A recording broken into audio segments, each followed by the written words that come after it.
Reason why you're popping the door open like that? I don't have a window that works. Is there a reason that you're pulling me over? Yeah, absolutely. There's a reason why I'm pulling you over. For one thing, inclement weather, you don't have your lights on. Two things, you're not wearing your seatbelt. It's daylight. I don't need the lights. Exit the vehicle now. Exit the vehicle. Justification 33 at 15 hours. I'm here. What is your reason, sir? Step out. What is your reason? Step out now. All right. Get on the ground. No, don't. Get on the ground. Stop fighting. Put your hands behind your back. Put your hands behind your back. Hands behind your back.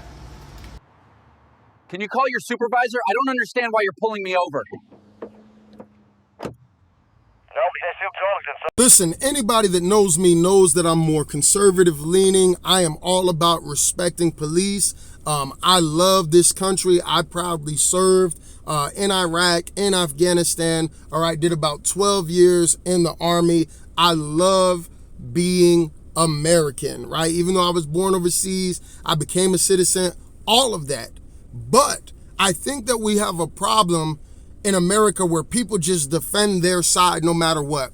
Listen, I believe that wrong is wrong and right is right no matter who you are. Now, I was in the Army, I went to Iraq, I went to Afghanistan, and while I was in Baghdad, they had us checking people at the ECP, and we had rules of engagement. And I remember a young kid came in and they thought maybe he was a suicide bomber. And I had to go down there, all right, and I had fear and I want to go back to my family, but there were rules of engagement. And it's sad that we have stricter rules of engagement for the military than we have for police officers and the United States of America. Best believe that I respect cops, the ones that do the right thing, but wrong is wrong. Now check this out.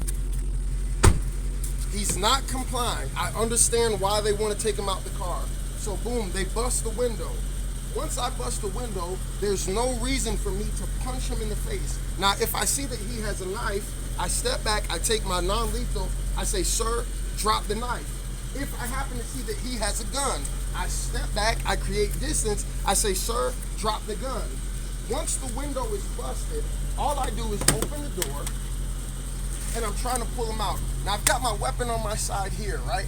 So I'm trying to pull him out. Even if he's kind of resisting or he's kind of heavy, there's no need to punch him. If I can't get him out myself, I'm gonna call for my partner. If he does happen to reach for my weapon, boom, I step back.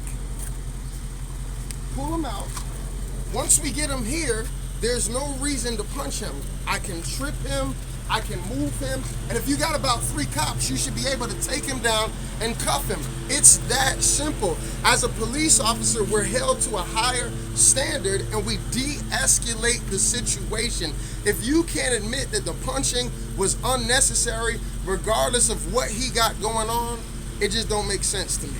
And as I always say, I'm never gonna blindly defend any bag of flesh. I don't care if it's a cop, Republican, a Democrat, a pastor, a church, a denomination, a black man, a white man, a Jew, whatever it is. If you are flesh, you are capable of doing evil, you're capable of doing wrong, and so we have to take each situation on a case-by-case basis. But nowadays, people are more, loyal to defending their base, and then instead of looking at the objective truth. In this situation, that young man should have complied. That's what I would do. That's what I teach my sons. But I've also been on the flip side of it, being in Iraq, being in Afghanistan.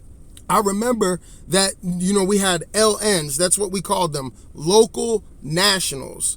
And there was a certain way that we had to deal with them. It was called rules of engagement. And if you didn't follow the rules of engagement, you could get UCMJ or even a court martial. What you seen happen to that young man probably would have got somebody in the military in trouble. And so there was a situation where I was in Baghdad where they told me, and another brother of mine, go down to the ECP, right? And you got to check out, this kid that walked in might be a suicide bomber. And I remember walking down there and I remember the feeling that I felt when I had my weapon, thinking, this guy could blow me up. I'll never see my family again. But the rules of engagement and the discipline, I had to approach him a certain way. And I said, man, hey, open up your shirt, turn around, let me see this. And then as I got closer, I pat him down. I couldn't just go and blast him, right? And so it's crazier that we have stricter rules of engagement for soldiers in a war zone than we do, all right, for police officers dealing with our own people. And so I understand both sides. Growing up in Chicago, I had like 4 different incidences I can give you with the cops. There was one incident, I ran out of the store. I just checked the ATM. I got my bonus from joining the military.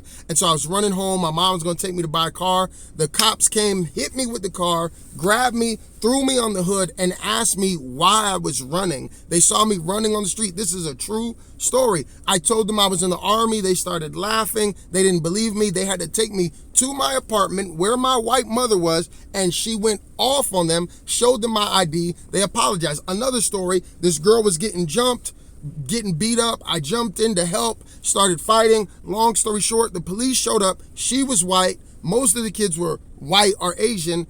And when the police showed up, they grabbed me, cuffed me, threw me in the back of the car. My brother's like, hey, he didn't start it. He was just trying to help a young lady and it's just, they grabbed me just off of that. I remember coming back from Iraq, sitting in my car, enjoying the view of the skyline. Police officer pulled up on me, super rude. What are you doing here, boy? Da, da, da, da, da, da, right?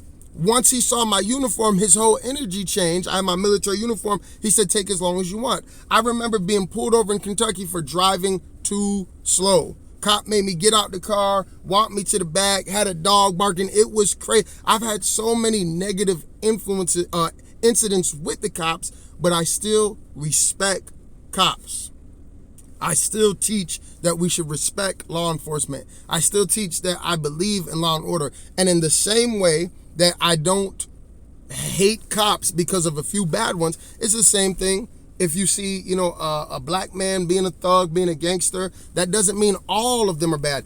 Every situation we should deal with on a case-by-case basis. And if the side that you are more prone to defend happens to be wrong, whether Republican, whether, with the Epstein stuff we see, Democrat, black people, white people, your church, your denomination, you shouldn't be blindly just defending your people because it's your people. It's okay to say, hey, this was wrong. How they handled that was wrong. I don't understand. I think some people got a little bit of racism in them in these situations. Because guess what? If this had been a white man and he was saying, hey, let me see your supervisor, you think they would have busted the window and drug him out the car the same way? I don't think so. So yes, the young man should have complied. Yes, he probably, he had some stuff. I guess I saw the full, video, the knife or whatever is in the trunk, but there's rules of engagement. And as a police officer, you got to be held to that standard, just like the U.S. soldiers were in the war zone. Let me know what y'all think in the comments.